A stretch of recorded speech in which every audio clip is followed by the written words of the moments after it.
SaaS software sounds so easy. Getting them to someone's front door or to a shelf on a store is really, really hard. And we really had no idea what we're doing when it comes to building and growing a CPG brand. We were pretty out of our depth. Hey everyone, in today's episode of the Spring Studio Spotlight podcast, we are talking with Jake Levin, co-founder of Sparkplug. Jake shares his journey from running a CBD tea company to building a successful SaaS platform that incentivizes frontline workers. We dive into the evolution of Sparkplug over the years, the challenges of transitioning from physical products to SaaS, and how design-first thinking can drive innovation in retail. So whether you're in SaaS or retail or design, this episode is full of insights you don't want to miss. I graduated from Harvard in 2016, worked in private equity for 1 year after graduating college. I really love software and how software and people kind of interact to solve problems and to make real business impact. Starting with design is the way that we find we get the most effective and clear feedback and direction from our customers when they can say this over that and this feels right and this looks right. And I spend at least a third of my day in Figma piecing together different concepts and reviewing them with the team and putting them in front of customers and working backwards from oftentimes from there and what's resonating with people. And people are such visual learners that you can get on a customer interview call and ask them what their pain is and talk about different ideas.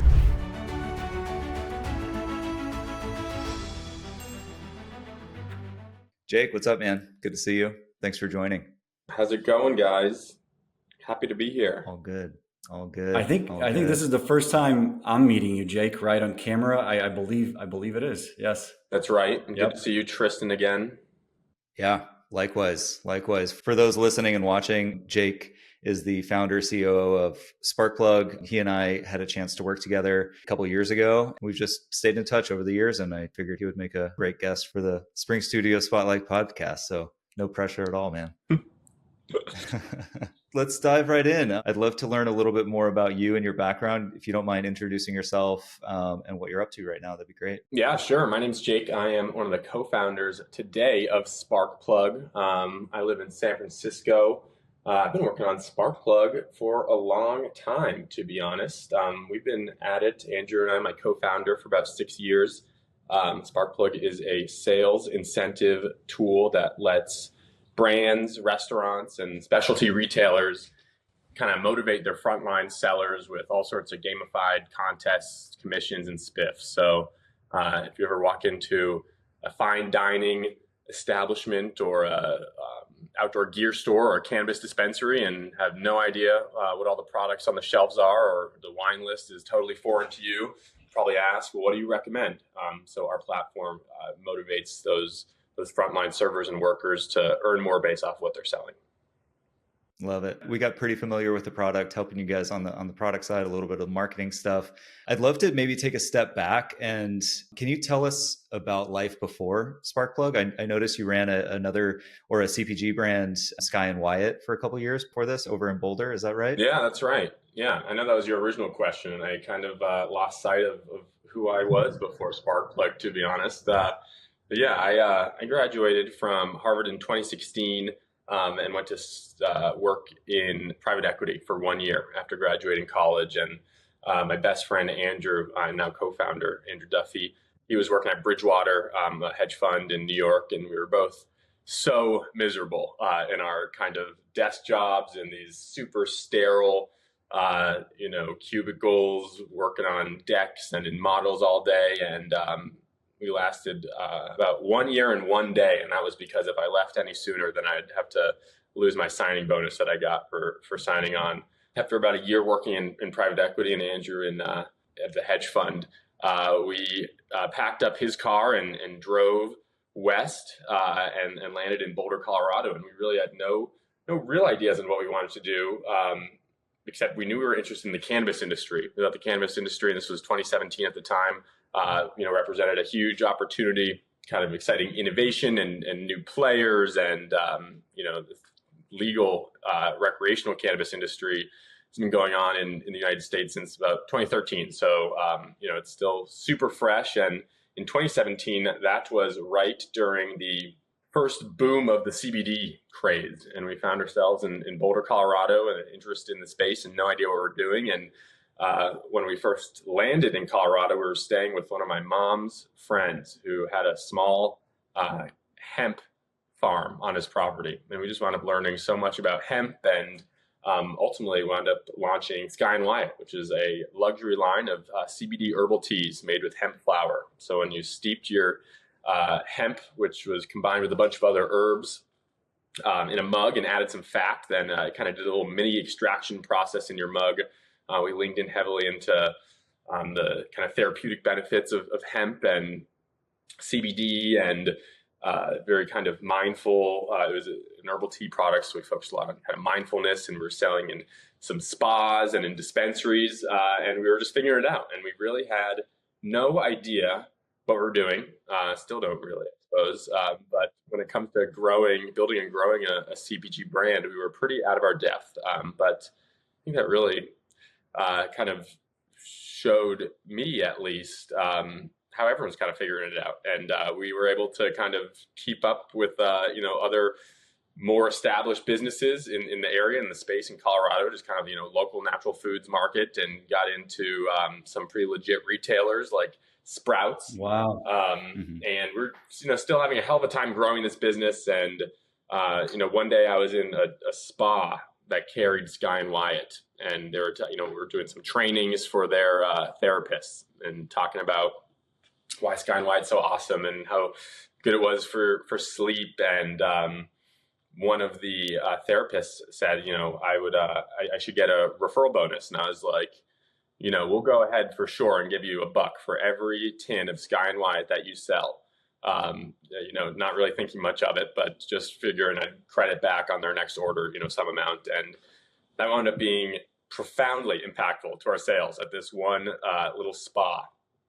And it was like within a week we'd sold out there, like a huge, quarter long order that they'd placed. And Andrew and I took a step back and really thought that there was something to this kind of spiff program, which is what, it really was at the end of the day, offering that therapist a kickback on every unit of Sky and Wyatt she sold. And kind of long story short, we wound up selling the tea company and kind of pivoting our focus to what became Sparkplug, which was this kind of sales incentive tool that integrates with the point of sale system in stores, and does exactly that process that kind of, we ran by hand with CSV exports from their point of sale system, but, kind of appified it and grew that into Sparkplug and what it is today, servicing about 500 brands across several verticals: cannabis, natural foods, wine, and then about 2,500 specialty retailers and another 1,000 plus full service dining restaurants.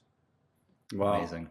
That's what awesome. a story. What a whirlwind. Yeah. So was there that, forgive the pun, but was there that spark that you guys had when you saw those frontline workers selling out of the product right before you guys decided to take a step back? There was that kind of spark. There was something there. How long before you sold did it take you to just go all in and say, no, this is the next thing that we're going to do?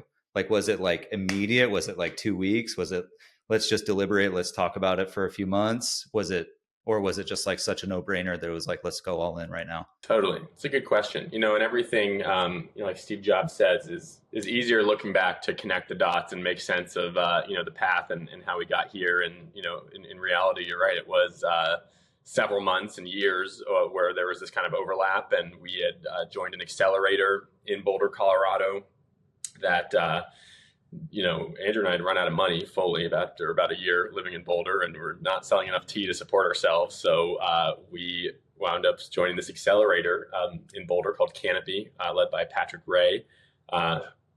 And he was super excited about Sky and Wyatt and what we were building, but they didn't invest in products that touched the plant, so to speak. So any products that actually were selling hemp or cannabis products, their firm and their LPs, did not invest in. So we were kind of tasked with coming up with a more kind of picks and shovel solution that this firm would invest in, so that we could get the $30K initial round from them and pay our rent the next month. So much easier looking back to kind of tie it all together. But in reality, it was kind of like happenstance at the time. What was the your experience in terms of just different businesses, right? You're running a physical products business and then transitioning over into SaaS. Did you guys have previous experience or a desire to be in the space? And what was that transition like for you when you entered the SaaS space? Yeah, I think we were definitely more, interested in like a scalable solution or a business that was more like quote unquote investable and venture, something that could be venture backed and achieve a certain degree of scale. And SaaS and recurring subscription models is obviously what people think when you kind of pitch an idea like that. So we definitely did think that something like Sparkplug that could serve the cannabis industry and also potentially have legs outside the cannabis industry was definitely appealing to us at the time. I think the classic, like, grass is always greener. And we were, in the middle of dealing with distributors and a manufacturer and third-party logistics and e-com and all the things that, packaging and sourcing our herbs and supply chain for the hemp. And we were like, yeah, software sounds so easy. Right, yeah. We would love to put all this noise, behind us and creating products in the real world and assembling the pieces and getting them, to someone's front door or to a shelf on a store is really, really hard.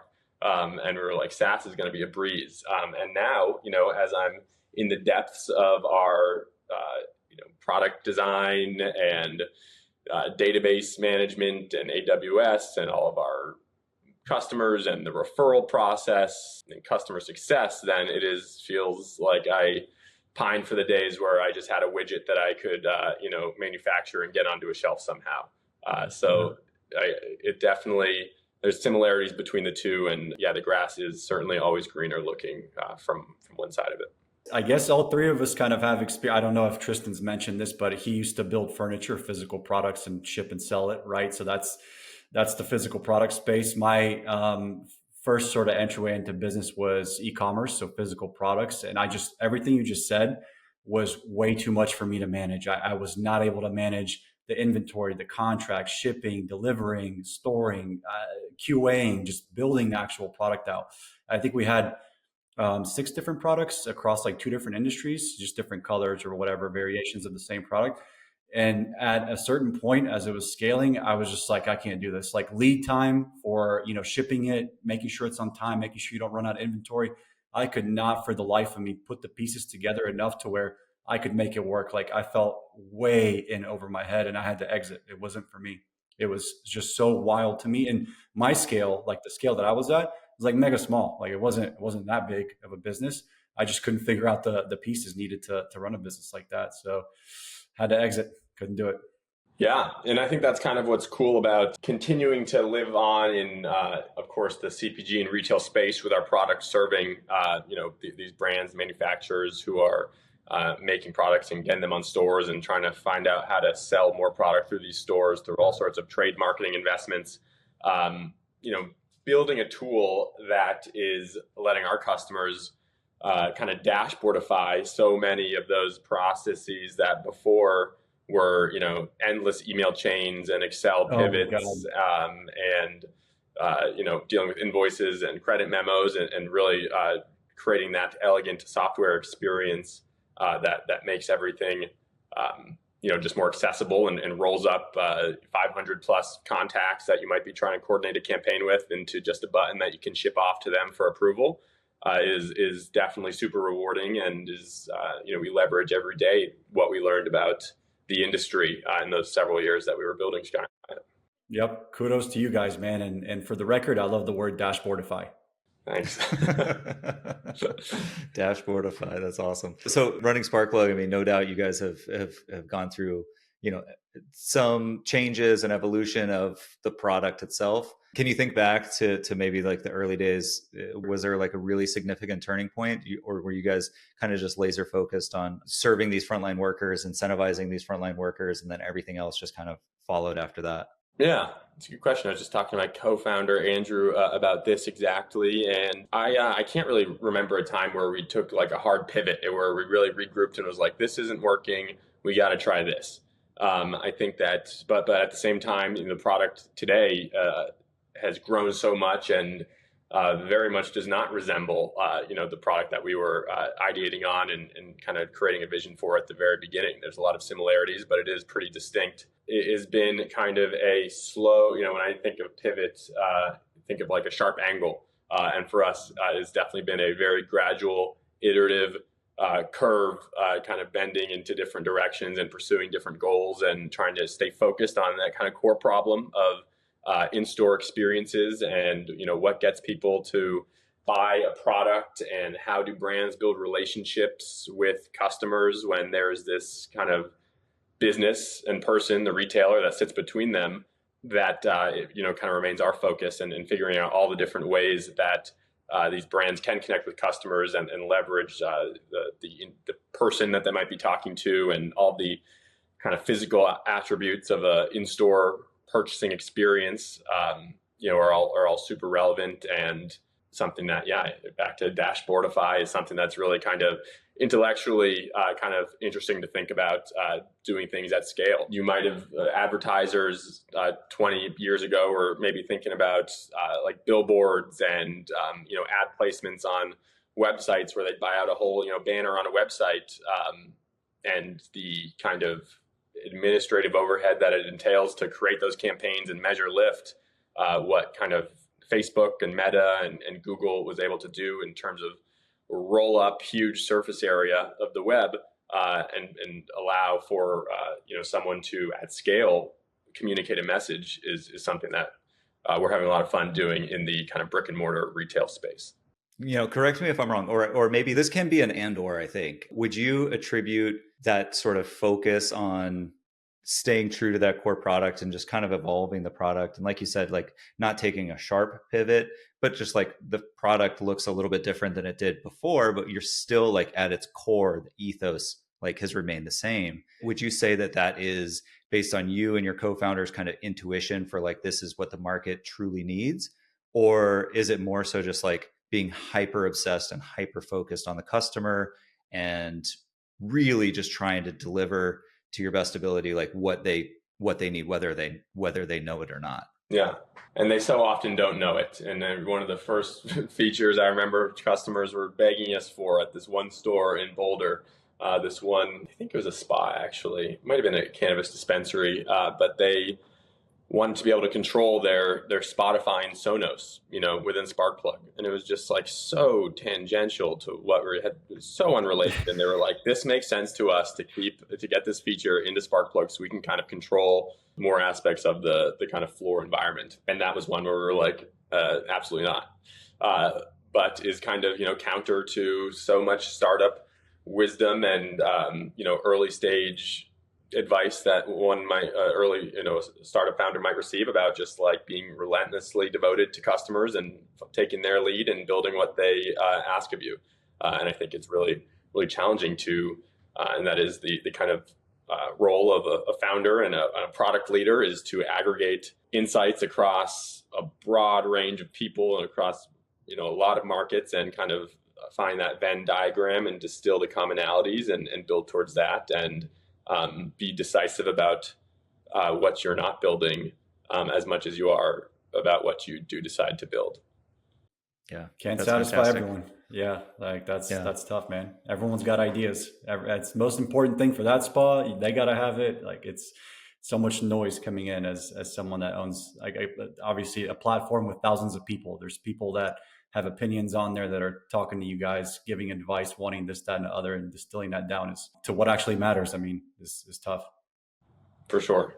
Faster horses. There you go. Like that. Yeah. We tend to become kind of hyper obsessed and hyper focused on design over here at Spring Studio. That's literally what we do all day, every day, whether it's product design or marketing. How did you guys think about design in the early days of Sparkplug? Was it very much like, we just need to get something up in front of people, get some feedback, iterate? Or was that process a little bit more like thoughtful and like, let's take our time on the design. We want to make sure that this is right, make sure that this is intuitive, blah, blah, blah. How did you guys think about it in the early days, and how has that kind of evolved, that thinking evolved to today? We talk a lot at Sparkplug about being design first and what it means to an organization to be design first. And that can mean a lot of different things to a lot of different companies. And you can say you're design first and maybe not, and it doesn't mean you're wrong, but maybe not kind of embrace what that means to us at Sparkplug. And it really is as simple as like we design things first in our product process. We don't do as a lot of PR, ultimately PRDs, product requirements docs do come.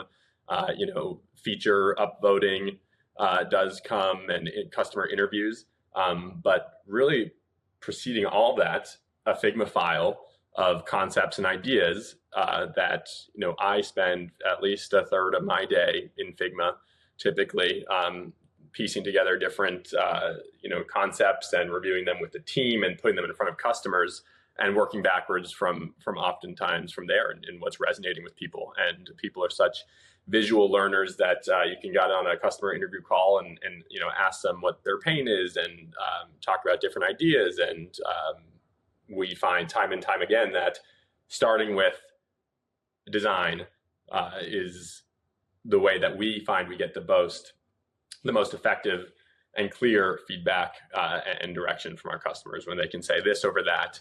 And this feels right and this looks right. And we leverage a lot of design tools that are available online, resources that aggregate different screenshots from existing web applications. I use on a given day, not exaggerating, probably 30 to 40 different softwares myself. So I think that more than a love for the product, your previous question, than a product or the customer or a problem, I really love software and how software and people kind of interact to solve problems and to make real kind of business impact. And at the end of the day, the vast majority of workers, at least like knowledge workers or enterprise workers, are sitting in front of a computer all day and interfacing with different tools.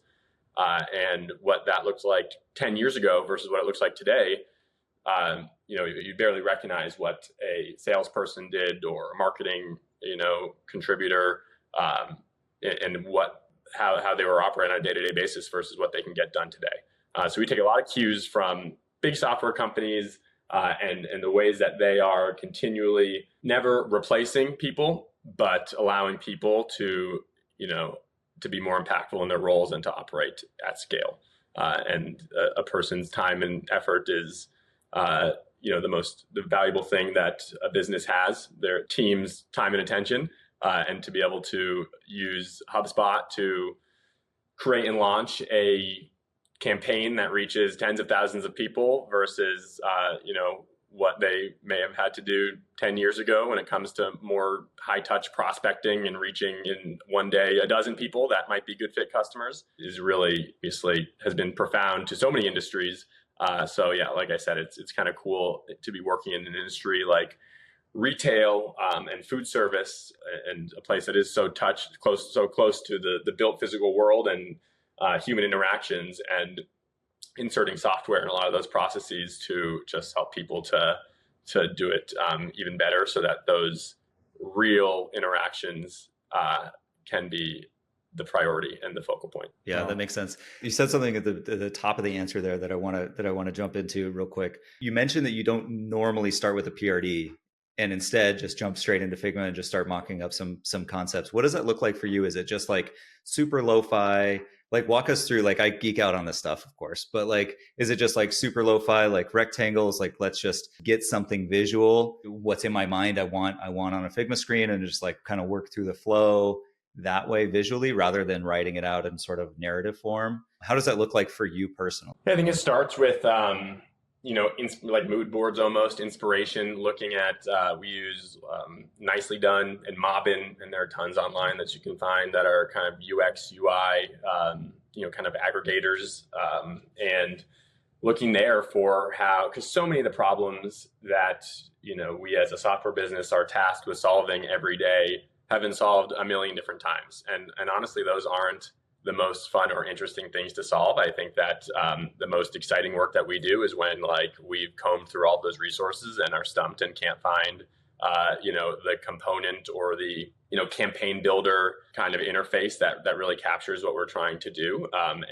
that I think our organization really really excels at, and that's kind of dovetails with being design first, right? But for a lot of these things, personally, it starts with collecting a lot of inspiration from existing tools, looking at trends across those in how calendar is implemented on mobile.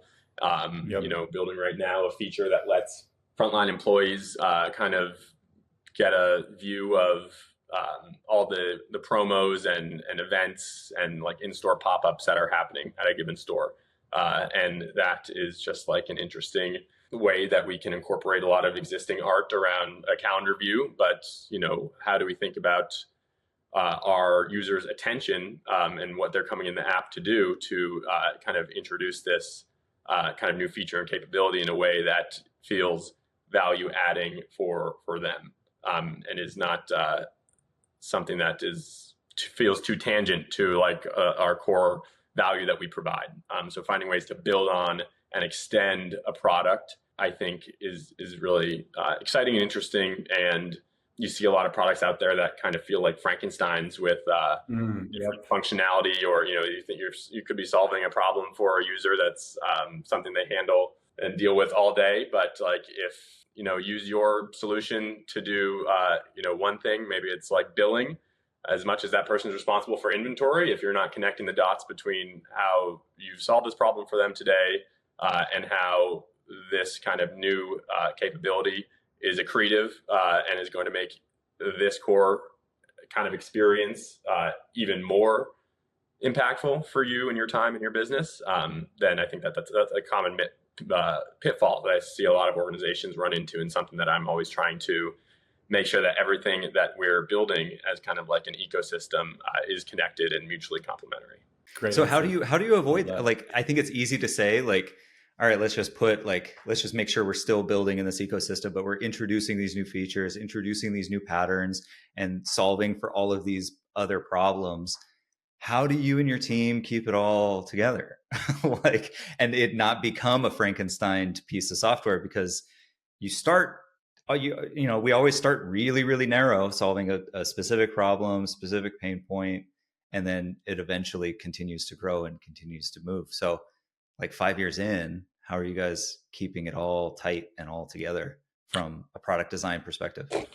Yeah, I don't know if we've really cracked the code on that necessarily, because we've made it's like selfish question. We've definitely made, some bets that didn't work out. And we thought that, this tool that allowed our customers to, tag campaigns and aggregate analytics was going to, be a game changer, and it was exactly what everyone needed. And we spent 6 months on it. This was maybe a couple of years ago, and didn't do as much kind of testing with it, and then released it, and just found that the kind of time it took for our users to tag campaigns was not in line with the value that they ultimately could get from having those roll-up analytics. And it was too, time intensive from like just administrative standpoint, that the juice wasn't worth the squeeze. And that is a product that we've, over the course of 18 months have like labored over, like loved, thought was the unlock, shipped, struggled with, and are now, almost fully sunset it completely. Because it just didn't land, and it didn't solve the problem. And so that maybe is an example of something that we did not do right. And I think that is just like a trial and error type thing, and understanding users and who they are, I think, is definitely one of the most important things that you can be doing. And constantly knowing someone's, title and role can make a world of difference when you have a product that maybe is being used by a sales team and a marketing team. So taking the feedback from the sales team on what they like when maybe they represent a minority of your users can be a real misdirect. Right. So going back, and if you were to have to redo it, I mean, as a COO, like, I think reflecting on like using this time as like, a way to think through like the features that didn't quite work, that you had to sunset, even postmortems on like entire feature sets, like thinking back on it, what would you have done differently? It sounds like just made sure to talk to more users, more people, make sure it's valuable across the org rather than just a small segment of it. Or how would you think about doing it differently if you had to do it again? Yeah, I think if I had to do that project again, that was kind of right when GPT, was kind of first being shipped, and it probably was a great application for, an LLM-based tagging tool. I think I would be more cognizant, and something, big lessons that we did take away from that product was to be mindful of the value that you're creating. And when the value of a product is saving time, that is even trickier. And that's so many solutions that say, how much time are you going to save by doing, everything through Sparkplug? So when that's your core value proposition, your signals can get confusing if you're trying to, when the kind of core signal is low usage of your tool. If a customer is successfully using your tool and it's only taking them, 10, 15 minutes a day, then you have to be very wary of introducing capabilities or trying to solve problems that all of a sudden get them in your tool a half hour a day, because typically you'd think usage is like the true north metric that you want to be solving for, and the more engagement you get on a product or a platform, the more passionate your users are going to be, and your better retention you'll see. And I think in this example, we came up with a solution that required them to spend more time using Sparkplug, but that was anathema to the core value that they perceived, which was not having to touch it that much and having it be fairly turnkey. Be able to get in, do your work, get out. Yeah. The value of the function, for them was not there. Yeah, that makes sense. Wow. Yeah, which is tricky when, and when thinking about how to build engagement or impact a customer churn or retention metric, when your customers and users are like delighted to be hands off with a product. How do you continually increase value and insert yourselves in more parts of an organization? And a lot of that is really relationship building, and something I attribute to our incredibly passionate and engaged customer success team, which really kind of gets to know our customers and users quite well, and insert themselves in between the problem and the user, with both the platform and their expertise, and is kind of almost shameless when it comes to prompting users to direct us to someone else in their company that is kind of touching similar challenges, maybe somewhere else in the value chain, but where we think Sparkplug might be equipped to solve some of the problems that they also encounter. So basically, I think that was pretty powerful. You're saying that the relationship between the sales team and the customer, or just in general, the team, the Sparkplug team, is what bridges that gap that's missing between the time spent doing something in the app, with the value just not being worth it for the time spent.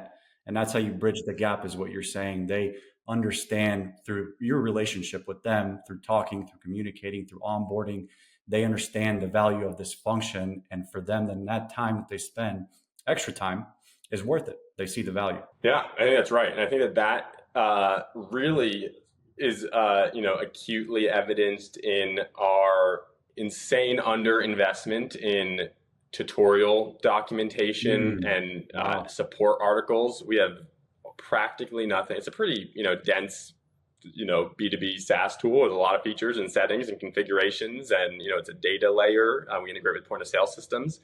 And we have practically no online help articles. And that is half intentional in that, we want to build software that people can figure out how to use. And if they can't figure out how to use it, then something else is wrong. And there's always going to be, customers are always going to have issues and run into challenges. And we plug that gap rather than like self-service articles, or like in-app kind of click-through stuff, with like pretty hands-on chat-based support and, account managers who surface to the product team constantly all day that users are having this issue over and over again. This is where we need to be focused on solving. And I think a lot of those kind of friction points within a product can be easily but superficially band-aided over with some of those kind of traditional support tools, whereas we really try to solve it at the outset. Nice. That's so huge. Love that. half design, half human connection. That's right. I think that's it. We want this thing to be super intentional or super intuitive, well designed. You should be able to pick it up and use it right away. And if you do have trouble, hit us up. Because we are here to help. And with that approach, we're able to keep the volume of people who are actually having those issues and need that support to a point where it's manageable. Because we've kind of built with that mindset. And we know that when something is coming up over and over again to our humans, then it's worth solving, with the technology. Yeah. Great job, man. That's so important.